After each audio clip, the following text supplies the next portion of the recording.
Okay, I'm going to do this last part to finish off because it flows perfectly on from what we just did. Parallel and perpendicular lines. Two lines that are parallel have the same gradient. Two lines that are perpendicular have opposite gradients, which is what this information here is saying. So if two lines are parallel, m1 equals m2. If they're perpendicular, they are opposite. What do I mean by opposite? So I want to dive into this perpendicular a bit more. If I told you a line had a gradient of 3, m equaled 3, a perpendicular line, I'm just going to draw my little perpendicular sign here, would have the gradient opposite of 3 because it's running in the opposite direction. How do we do the opposite? Well, notice what I have here. It's flipped upside down and I got a third, but I also took the opposite sign. So upside down and opposite sign will give me a perpendicular gradient. So for instance, look at these next ones. If I gave you a line that had a gradient of -5, the opposite, the perpendicular gradient of that, well, I would flip it upside down, I'd get 1/5, and take the opposite sign, positive. And this one.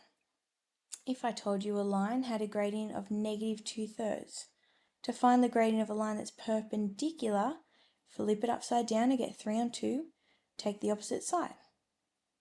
So perpendicular, think opposite. Upside down, opposite sign. To prove two gradients are perpendicular, when you multiply them together, you'll get -1. If they are perpendicular, you get -1. Okay, so that's the proof, and you'll see an example come up of that later.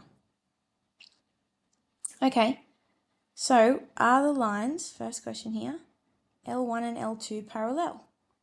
Well, first thing is rearrange each one so that they're in the form of y equals mx plus c.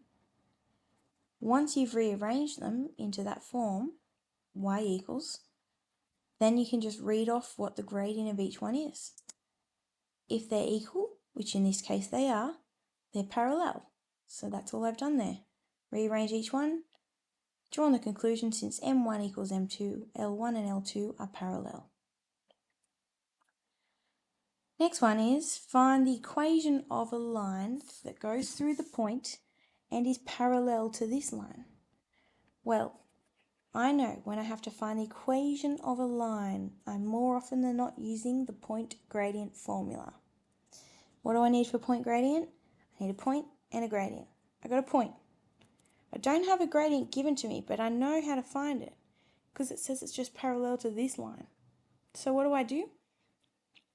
Find the gradient of that line. I just threw the y to the other side and I got y equals. I found the gradient was 3. Once I knew the gradient, I have a point, substitute the point and the gradient into the formula, point gradient formula, and I just rearrange to get y equals. Alright. Pause the video and give the next one a go on your own. Very, very similar. Part A is nearly identical. Okay. Part B, then we're looking at perpendicular. Otherwise, let's have a look at my solution. Find the equation of a line which passes through the point 2, 3 and is parallel to the line, and then B is perpendicular.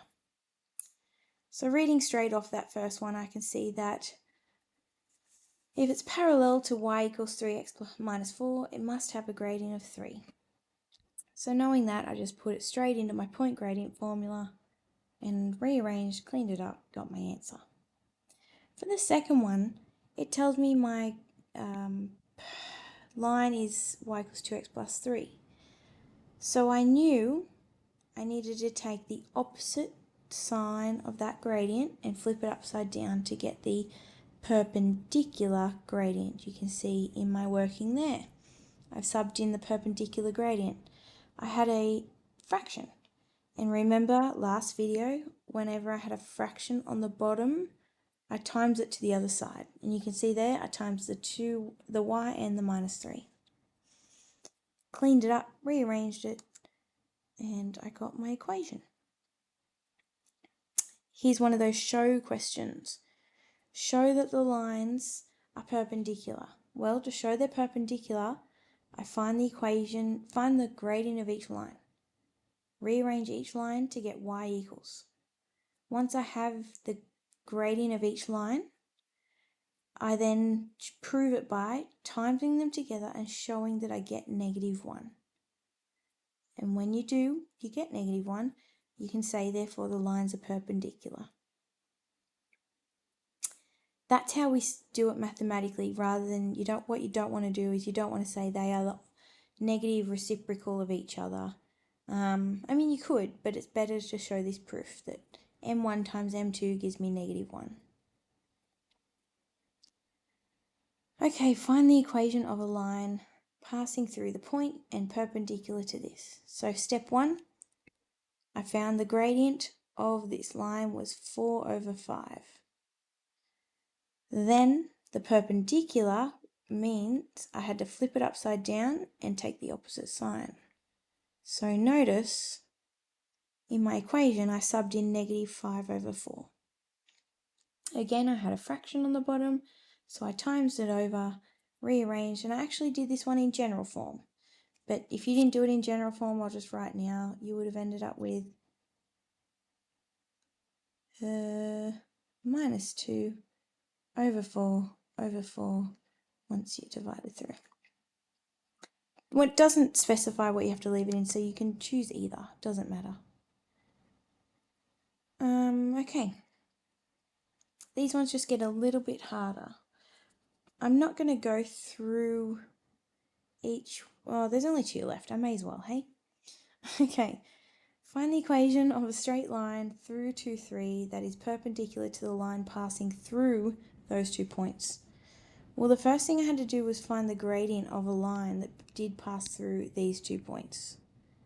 Once I knew the gradient of that line, I then would find the perpendicular gradient, and then I would have a point and a gradient to use my point gradient formula. So step 1, I use my 2-point formula to find the gradient of those 2 points. I got -1.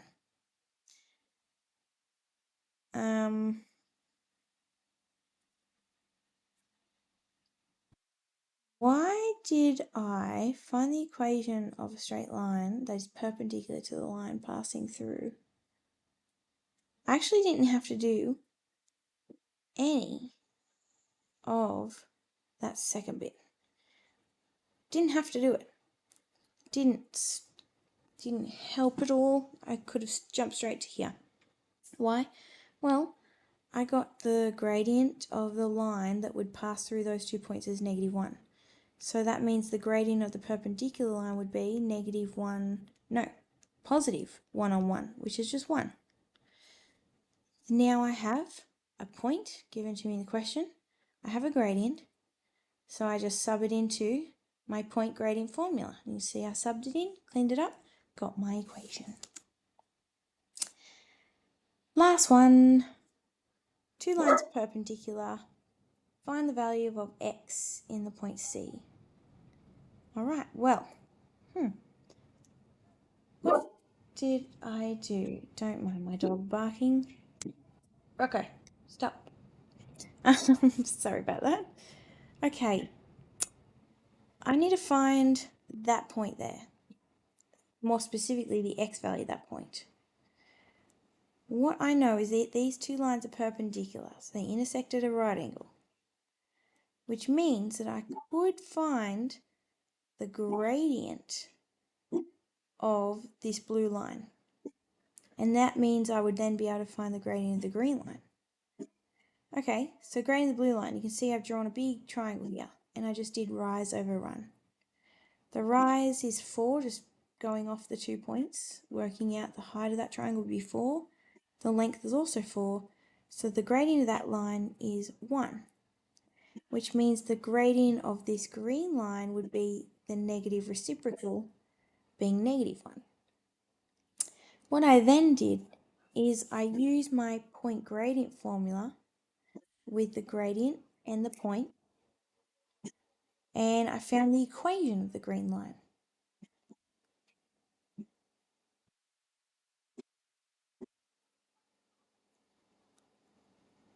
now I know the, now I know the equation of the line. I need to find this point, right? It tells me that the point C has some value I need to find, and then -1. So I need to find the x value when the y value is -1.